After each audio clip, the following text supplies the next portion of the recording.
কারোর ওপর কোনো দোষ চাপানো থাকলে আমাদের বাংলা সেই প্রবাদটি কথা খুব মনে পড়ে যায় যে যত দোষ নন্দ ঘোষ। আমাদের আজকের টপিকের নন্দ ঘোষ কিন্তু লিভার।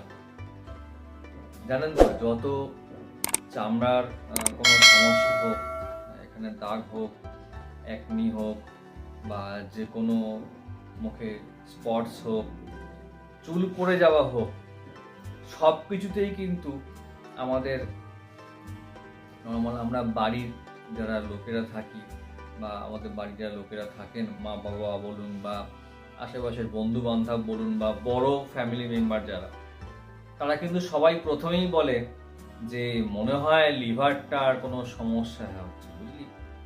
এবং আমরা অনেক সময় পেশেন্ট দেখার সময় কিছুটা দেখেছি, পেশেন্ট কিন্তু হয়তো এসছেন স্কিনের কোনো স্পট নিয়ে বা হয়তো খুব বেশি ব্রণ হচ্ছে সেটা নিয়ে এসছেন।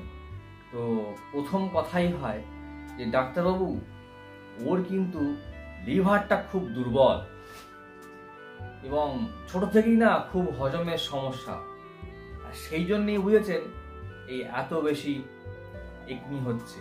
আর এই দেখুন, এই ব্রণগুলো হওয়ার পরেই আবার দাগও থেকে যাচ্ছে, কালো দাগ হয়ে যাচ্ছে, সেগুলো কিন্তু আর যাচ্ছে না। তো সত্যি কি লিভার কি আমাদের সমস্ত রোগের নন্দঘোষ? আসলে কিন্তু একদমই তা নয়। এই যে ধরুন মুখে কালো দাগ অথবা ব্রণ হচ্ছে অথবা চুল পড়ে যাচ্ছে, এর সঙ্গে কিন্তু ডাইরেক্টলি লিভারের কিন্তু কোনো রোল নেই।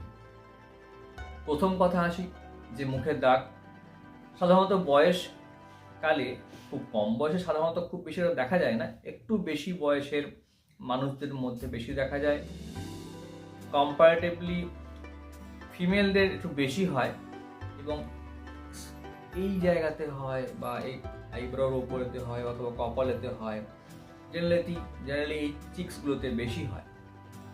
এটাকে আমরা বলি মেলাজমা, এবং বা বাংলা যেটা খুব কমনলি বলা হয় সেটা হচ্ছে মেচেতার দাগ বা মেচেতা। তো বিভিন্ন ঘরোয়া পদ্ধতি থেকে শুরু করে এবং এই আমাদের আজকের নন্দ ঘোষ, তিনিও কিন্তু এই রোগের পেছনেই তাকে দায়ী করা হয়। তো সবাই বিভিন্ন জিনিস ট্রাইও করে থাকেন, নানা রকমের কসমেটিক্স থেকে শুরু করে ঘরোয়া উপচার, কোনোটাই বাদ যায় না। কিন্তু বেসিক রিজনস কি থাকে মেলাজমার বেসিক রিজনস কিন্তু ডিফারেন্ট, অন্য একটা কারণ থাকে, এবং তার যে ট্রিটমেন্ট প্রোটোকলগুলো সেগুলোও কিন্তু অন্য। ধরুন কিছু ওষুধ দেওয়া হয় লাগাবার জন্য, সানব্লক দেওয়া হয়, সানব্লক করার জন্য সানস্ক্রিন লাগাতে বলা হয় পেশেন্টকে, বা খুব স্টাবার্ন মানে ধরুন পিগমেন্টেশন যাচ্ছেই না, তো সেক্ষেত্রে লেজার ট্রিটমেন্টেরও অপশন আছে। কিন্তু কোনোভাবেই এই পিগমেন্টেশনের জন্যে লিভার কিন্তু কোনোভাবেই দায়ী নয়। দ্বিতীয় আরেকটি কারণ যেটা বললাম, যে মুখে ব্রণ হচ্ছে এবং ডাক্তারবাবু দেখুন আমার মেয়ের কিন্তু পায়খানা একদম পরিষ্কার হয় না, আর হজমে খুব গন্ডগোল, এই ছোট থেকে ওর লিভারের খুব সমস্যা, বুঝেছেন। তো আপনি ওকে একটা ভালো দেখে লিভারের একটা ওষুধ দিন, বা আমরা অনেক লিভারের টনিক খাইয়েছি, দেখুন ব্রণ কিছুতেই ভালো হচ্ছে না, মুখের ব্রণ সেই হচ্ছে তো হচ্ছে, কিন্তু অ্যাকচুয়ালি কি তাই? সেটা কিন্তু তা নয়। ব্রণ বা একনি যেটা হচ্ছে সেটা চামড়ার উপরে হচ্ছে, অনেক সময় চেস্টের মানে সামনের দিকে হয় এবং বুকের সামনের দিকে হয়, অথবা শোল্ডারের দিকে হয়, অথবা ব্যাকের দিকেও হয়। ডিস্ট্রিবিউশন কিন্তু এরকমও থাকে, কিন্তু খুব কমনলি দেখা যায় মুখের মধ্যে। এবারে এই ব্রণ যে হচ্ছে সেটা কি, এটা অ্যাকচুয়ালি কি জন্য হচ্ছে? এটা হচ্ছে যে আমাদের চামড়ার মধ্যে অনেক অয়েল গ্ল্যান্ড থাকে, সেগুলোকে আমরা বলছি সিবেসিয়াস গ্ল্যান্ড। এই সিবেসিয়াস গ্ল্যান্ডের ইনফেকশনটাই কিন্তু যখন বড় হয়ে যাচ্ছে, বেশি ইনফেকশন হয়ে যাচ্ছে এবং এর মধ্যে একটা পুঁজ তৈরি হচ্ছে, পাস ফর্মেশন হচ্ছে, তখনই কিন্তু ওগুলোকে আমরা বলছি অ্যাকনে বা ব্রণ। কাজেই এই ব্রণর সঙ্গে কিন্তু দূর দূরান্তরেও লিভারের কোনো যোগ নেই, অথবা পায়খানা পরিষ্কারের সঙ্গেও কিন্তু কোনো যোগাযোগ নেই।